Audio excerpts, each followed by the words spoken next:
सच्चिदानंद रूपाय विश्वोत्पत्त्यादि Hathaway तापत्रे विनाशाय श्री कृष्णाय वयम नमः। राजा रहुगण को भरत जी का उपदेश। जड़ भरत ने कहा, राजन तुम अज्ञानी होने पर भी पंडितों के समान ऊपर ऊपर की तर्क वितर्क युक्त बात कह रहे हो, इसलिए श्रेष्ठ ज्ञानियों में तुम्हारी गणना नहीं हो सकती। तत्वज्ञानी पुरुष इस अविचार सिद्ध स्वामी सेवक आदि व्यवहार को तत्व विचार के समय सत्य रूप से स्वीकार नहीं करते। लौकिक व्यवहार के समान ही वैदिक व्यवहार भी सत्य नहीं है, क्योंकि वेद वाक्य भी अधिकतर गृहस्थो जनित यज्ञ विधि के विस्तार में ही व्यस्त हैं। राग द्वेष आदि दोषों से रहित विशुद्ध तत्वज्ञान की पूरी अभिव्यक्ति प्राय उनमें भी नहीं हुई है, जिसे गृहस्थोचित यज्ञ आदि कर्मों से प्राप्त होने वाला स्वर्ग आदि सुख स्वप्न के समान ही नहीं जान पड़ता। उसे तत्वज्ञान कराने में साक्षात उपनिषद वाक्य भी समर्थ नहीं है। जब तक मनुष्य का मन सत्व रज अथवा तमोगुण के वशीभूत रहता है, तब तक वह बिना किसी अंकुश के उसकी ज्ञानेन्द्रिय और कर्मेंद्रियों से शुभाशुभ कर्म कराता रहता है, शुभ और अशुभ कर्म कराता रहता है। यह मन वासनामय विषयासक्त गुणों से प्रेरित विकारी और भूत एवं इंद्रिय रूप 16 कलाओं में मुख्य है। यही भिन्न भिन्न नामों से देवता और मनुष्य आदि रूप धारण करके शरीर रूप उपाधियों के भेद से जीव की उत्तमता और अधमता का कारण होता है। यह मायामय मन संसार चक्र में छलने वाला है। यही अपने देह के अभिमानी जीव से मिलकर उसे कालक्रम से प्राप्त हुए सुख दुख और इनसे अतिरिक्त मोह रूपी अवश्यभावी फलों की अभिव्यक्ति करता है। जब तक यह मन रहता है, तभी तक जागृत और स्वप्नावस्था का व्यवहार प्रकाशित होकर जीव का दृश्य बनता है। इसलिए पंडित जन मन को ही त्रिगुण में अधम संसार का और गुणातीत परमोत्कृष्ट मोक्ष पद का कारण बताते हैं। कितनी अच्छी बात कही राजा रहुगण से, दिल को छूने वाली, कि राजन तुम अज्ञानी होने पर भी पंडितों के समान ऊपर की तर्क वितर्क युक्त बात कर रहे हो, इसलिए श्रेष्ठ ज्ञानियों में तुम्हारी तुलना गणना नहीं हो सकती। क्या बात, जय हो। विषयासक्त मन जीव को संसार संकट में डाल देता है और विषयहीन होने पर वही उसे शांति में मोक्ष पद प्राप्त करा देता है। कितना मन चंचल होता है, मैं ये कर लूं, मैं वो कर लूं, और जब त्याग की भावना आती है सब कुछ परमात्मा का है। राजा ऋषभदेव भरी भरी परिवार को, भरी संपत्ति को छोड़ करके राजा ऋषभदेव ने मोक्ष का पद कैसे प्राप्त किया जाता है ये दिखाया। उसी पद पर उनके उत्तम पुत्र बाबा भरत जी चले, लेकिन मन के मते न चालिए, मन के मते अनेक। मन ने एक हिरनी के बच्चे के प्रति मोह पैदा कर दिया। बस अंते यामते सागति, भगवान जाने जो है ऐसी राधे। तभी तो कहते हैं कि विषयासक्त मन, विषयों में आसक्त मन जीव को संसार के संकट में डाल देता है। और विषयहीन मेरी कोई इच्छा नहीं है, मैं तो नौकरी छोड़ के आ गया, अब मुझे कुछ नहीं करना है, लेकिन फिर भी मैं प्रयास करता हूं। यही गति, यही ज्ञान राजा रहुगण को बाबा भरत ने दिया है, और मैं भी इसको ग्रहण करना चाहता हूं, ताकि इन सभी विषयों से मेरी भी आसक्ति खत्म होकर मुझे भी मोक्ष पद प्राप्त हो सके।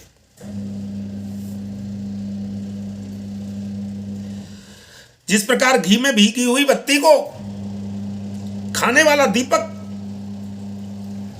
जिस प्रकार घी से भीगी हुई बत्ती को खाने वाले दीपक से तो धुएं वाली शिखा निकलती रहती है, और जब घी समाप्त हो जाता है तो वह अपने कारण अग्नि तत्व में लीन हो जाती है। उसी प्रकार विषय और कर्मों से आसक्त हुआ मन तरह तरह की वृत्तियों का आश्रय लिए रहता है, और इनसे मुक्त होने पर वह अपने तत्व में लीन हो जाता है। कितना बड़ा छलिया है, छल लेता है ये मन। बीरवर, 5 कर्मेंद्रिय, 5 ज्ञानेंद्रिय और 1 अहंकार, ये 11 मन की वृत्तियां हैं तथा 5 प्रकार के कर्म, 5 तन्मात्र और 1 शरीर, ये 11 उनके आधारभूत विषय कहे जाते हैं। गंध, रूप, स्पर्श, रस और शब्द, ये 5 ज्ञानेंद्रियों के विषय हैं। मलत्याग, संभोग, गमन, भाषण और लेना देना आदि व्यापार, ये 5 कर्मेंद्रियों के विषय हैं। तथा शरीर को यह मेरा है, इस प्रकार स्वीकार करना अहंकार का विषय है। कुछ लोग अहंकार को मन की 12वीं वृत्ति और उसके आश्रय शरीर को 12वां विषय बताते हैं, मानते हैं। कितने ज्ञान की बातें हैं। एक छोटे से मन के मते न चालिए, मन के मते अनेक, सिरादे उत्पत्त्यादि हेतवे तापत्रे विनाशाय श्री कृष्णाय वयम नुमः। ये 11 मन की 11 वृत्तियां, द्रव्य कहते हैं विषय को, स्वभाव, आशय मतलब संस्कार, कर्म और काल के द्वारा, ये मन की 11 वृत्तियां द्रव्य, विषय, स्वभाव, आशय, संस्कार, कर्म और काल के द्वारा सैकड़ों, हजारों और करोड़ों भेदों में परिणत हो जाती हैं, किंतु इनकी सत्ता क्षेत्रज्ञ आत्मा की सत्ता से ही है, स्वतः या परस्पर मिलकर नहीं है। ऐसा होने पर भी मन से क्षेत्रज्ञ का कोई संबंध नहीं है। यह तो जीव की ही माया निर्मित उपाधि है। यह प्रायः संसार बंधन में डालने वाले अविशुद्ध कर्मों में ही प्रवृत्त रहता है। इसकी उपयुक्त वृत्तियां प्रभाव रूप से नित्य ही रहती हैं। जागृत और स्वप्न के समय वे प्रकट हो जाती हैं और सुसुप्ति में छिप जाती हैं। इन दोनों ही अवस्थाओं में क्षेत्रज्ञ, जो विशुद्ध चिन्ह मात्र हैं, मन की इन वृत्तियों को साक्षी रूप से देखता रहता है कि सच्चिदानंद रूपाय विश्वोत्पत्त्यादि हेतवे तापत्रे विनाशाय श्री कृष्णाय वयम नुमः। यह क्षेत्रज्ञ परमात्मा सर्वव्यापक जगत का आदि कारण, परिपूर्ण, अपरोक्ष, स्वयं प्रकाश, अजन्मा, ब्रह्म आदि का भी नियंता और अपने अधीन रहने वाली माया के द्वारा सबके अंतकरण में रहकर जीवों को प्रेरित करने वाला, समस्त भूतों का आश्रय स्वरूप भगवान वसुदेव है। जिस प्रकार वायु संपूर्ण स्थावर जंगम प्राणियों में प्राण रूप से प्रविष्ट होकर उन्हें प्रेरित करता है, उसी प्रकार वह परमेश्वर भगवान वासुदेव सर्व साक्षी आत्म स्वरूप से इस संपूर्ण प्रपंच में ओतप्रोत है। वायु ही तो है।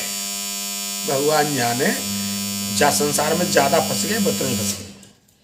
सांस आ रही है जी, वायु तो है, और वायु का प्रकोप ज्यादा बढ़ जाए तो कब 5 जन का है, जहां तो सांस चढ़ गई, वायु चढ़ गई, वायु उतर गई। हे भगवान कि सच्चिदानंद रूपाय विश्वोत्पत्त्यादि हेतवे तापत्रे विनाशाय श्री कृष्णाय वयम नुमः।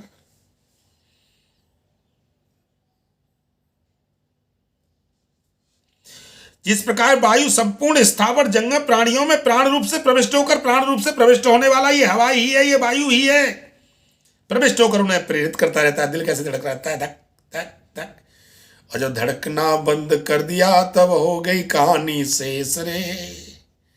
भजले भजले मेरे प्यारे तू मेरा अवदेश रे, भजले भजले कि मैं खोजत खोजत हार गयो कि तोर गयो बनवारी रे। मैं खोजत खोजत हार गयो कि तोर गयो बांके बिहारी रे।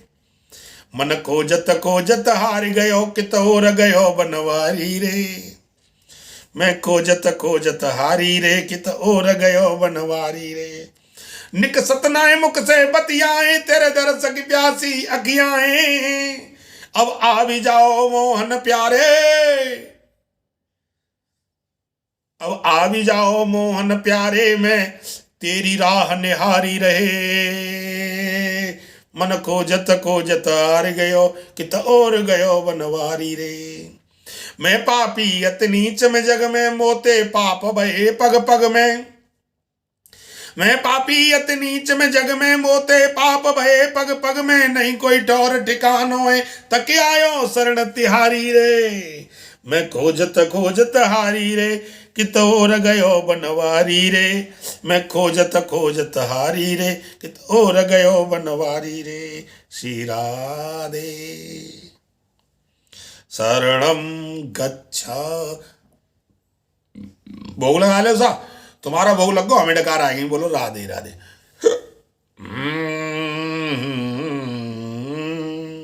श्री राधे। राजन, जब तक मनुष्य ज्ञानोदय के द्वारा इस माया का तिरस्कार कर सबकी आसक्ति छोड़कर तथा काम क्रोध आदि 6 शत्रुओं को जीतकर आत्म तत्व को नहीं जान लेता, तब तक वह आत्मा के उपाधि रूप मन के संसार दुख का क्षेत्र नहीं समझता। मन को संसार दुख का क्षेत्र नहीं समझता। सत्य बात तो यही है कि यह मन ही सारी उपाधि व्याधियों का कारण है। जब तक वह इस लोक में यूं ही भटकता रहता है, तब तक भैया हमें ना भटकनो, हमें ना अब काऊ की जमीन खरीदनी, हमें ना कोई मकान बनानो, हम तो बस जैसे भगवान की भक्ति करेंगे और जन सेवा करेंगे निष्पक्ष रूप से, ना तक काऊ को ले आओ न काऊ लेंगे, बस भगवान की भक्ति करेंगे, चाहिए। नहीं तो कब तक आवागमन में पड़े रहेंगे। सच्चिदानंद रूपाय विश्वोत्पत्त्यादि हेतवे तापत्रे विनाशाय श्री कृष्णाय वयं नमः। तब तक, जब तक वह आत्मा के उपाधि रूप मन को संसार दुख का क्षेत्र नहीं समझता, तब तक वह इस लोक में यूं ही भटकता रहता है, क्योंकि यह चित्त उसके शोक मोह राग रोग राग लोभ और बैर आदि के संस्कार तथा ममता की वृद्धि करता रहता है। यह मन ही तुम्हारा बड़ा बलवान शत्रु है। यह मन ही तुम्हारा बड़ा बलवान शत्रु है। तुम्हारे उपेक्षा करने से इसकी शक्ति और भी बढ़ गई है। यह यद्यप स्वयं तो सर्वथा मिथ्या है, और आश्चर्य की बात यह है कि इसका कोई अस्तित्व ही नहीं है। मन का है रे, मतलब हड्डी मांस मदरा कहाँ है, कहीं सत्ता भी नहीं है इसकी। यद्यपि स्वयं तो यह सर्वथा मिथ्या है, यह यद्यपि स्वयं तो सर्वथा मिथ्या है, तथापि इसने तुम्हारे आत्म स्वरूप को आच्छादित कर रखा है। इसलिए तुम सावधान होकर श्री गुरु और श्री हरि के चरणों की उपासना के अस्त्र से इसे मार डालो। इस श्रीमद्भागवत महापुराणे परम साहस्ताय पंचम स्कंदे ब्राह्मण रघुवर संवादे एकादशो अध्याय। जय जय श्री राधे कथा विश्वामी श्री निर्माण सकते चक्र वीरामती और गुरु महाराज के चरणों में कोटि कोटि प्रणाम। श्री राधे।